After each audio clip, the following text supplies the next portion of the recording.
Calm parenting is easier said than done. I recognize that. Sometimes people were raised in ways that it wasn't very calm, and sometimes you just need a little help. So what we're going to be talking about today is a calm parenting toolkit that can really help you get from some of those maybe not calm moments to becoming the calm parent that you hope to be.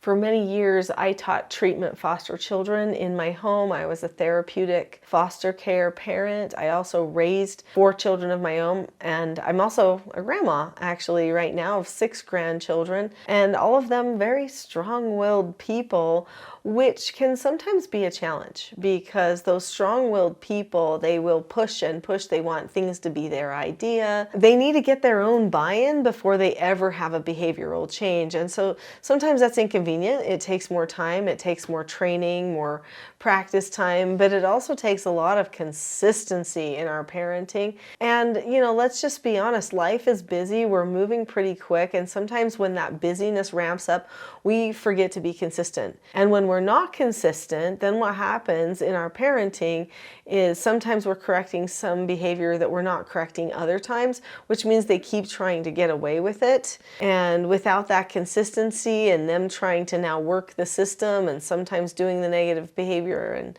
having it go their way, now we end up with a situation that makes it even harder on us because it seems like our corrections are doing nothing. So having consistency in your parenting makes a big difference about whether you can be calm or not.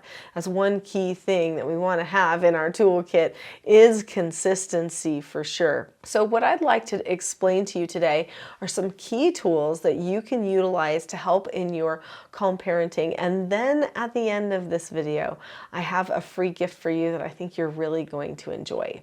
So the first thing in your toolkit is you got to know where you're going.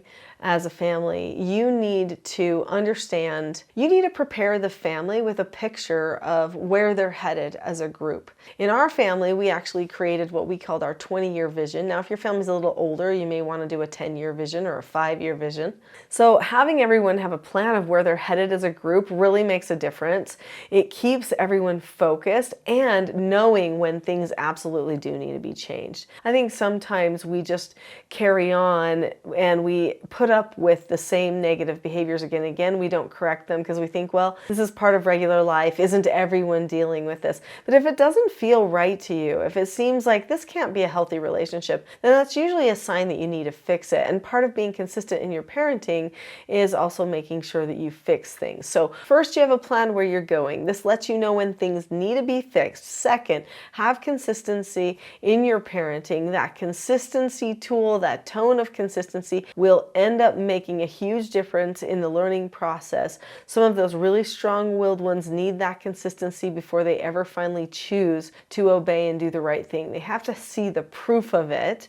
A strong-willed person is oftentimes looking for truth. Once they find it, they'll change their behavior and their heart to match to it. This is why some of the most powerful people, even I would say moral people in our society, are actually strong-willed people who have oriented themselves toward that truth, and they will not leave it. They'll hold on to it at all costs. Number 3 is to know what to say. So you need to have the scripts or the words to say that are going to actually help you meet your goal and carry your family in the right direction. When you are a calm parent, then that means that you should be able to correct any situation using words and be able to hit the mark, which hopefully is the heart and the mind of the person. In order to have a behavior change, a person's mind and heart need to both be changed. So this means that we need to be able to communicate what happened, what should have happened. We need to give them the opportunity to accept consequences. We need to practice things the right way.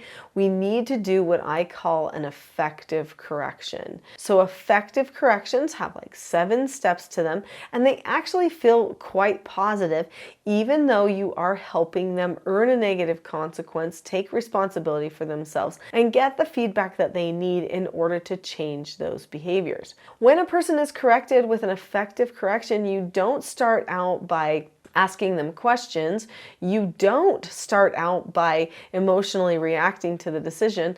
Instead, you start out by describing the situation that occurred and then tell them what should have happened. Tell them why it's better for them to make those changes. Help them to have some intellectual and heart buy-in. Then you're going to be praising them when they're accepting their consequences, praising them during their cued practice times. You're going to be giving them probably 5 praises during one correction.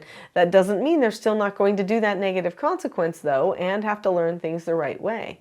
The training element is vital. Another key thing in maintaining calmness in your parenting is actually maintaining your role and helping your children understand the roles. In order to maintain calmness, parents and children need to understand their roles and who they are to each other. Oftentimes we start acting outside of our roles and then we get entitled. And that entitlement ends up stopping the teaching process. So parents have multiple roles, but one of the main roles that all parents have is that they are teachers of their children, and children are supposed to be learners. If the teachers don't teach or the learners don't learn, it all falls apart. So we have to have a system in place that helps us maintain our roles. That means we have to have understanding of roles in the first place. In fact, I've written lots of books. I've written 15 parenting books, but this book here is really helpful for this. In fact, you could even read it with your teen or your child and you could discuss it, or you could do what these parents do in this book. It's called Roles, The Secret to Family, Business, and Social Success, and you can find it on my website, teachingselfgovernment.com. The next tool is understanding our brains and how they work. So in order to change your behavior in your heart, you do need a lot of why, okay? And so understanding how your brain works, this is probably one of the biggest things. Does your child know when they're in front brain, when they're in mid brain, when they're in back brain? And do they know the differences between all these different places in your brain that they might be? Well, if not, then they might need the first book in the Calm Crew series, which you get all of these 3 books in one series at teachingselfgovernment.com. This one is called Brain Power. It teaches you about your brain, how much thought you can actually have, how much problem-solving capacity that you have in the different places in your brains. You see the children and they learn how their brain works, and that makes a difference in how they make their decisions going forward. Another book in this series, The Calm Crew, is Planning Power. It helps children make a calm plan.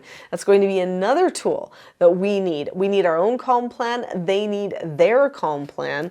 And then also, the third book is Choosing Power, recognizing how to choose calm right in the moment. So one of our other tools that we need is practice. We've got to practice a lot making those choices, which means we have to be okay with correcting ourselves again and again. And our children are going to need to be okay with receiving corrections from us. Now, one key thing for parents that actually goes into a lot more information than the Calm Crew books is this book here, The Power of Calm, which talks about how your brain function works, how you get trapped in certain things, and what you can do to keep yourself in that front brain so that you're ready to use your skills of self-government, like corrections and those types of things, right in the moment. These tools for calmness will help you. Now, I know I'm just telling you some of what they are now, and I'd love to give you more information about the tools for calmness. So I have trainings on my website and books and things like that at teachingselfgovernment.com. But right now I have an introductory course that is called the Calm Parenting Toolkit.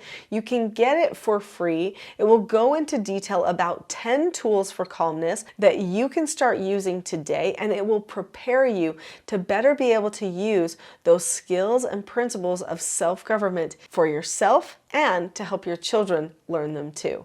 So go to teachingselfgovernment.com today and get the Calm Parenting Toolkit. It's right on the homepage. I'll see you there.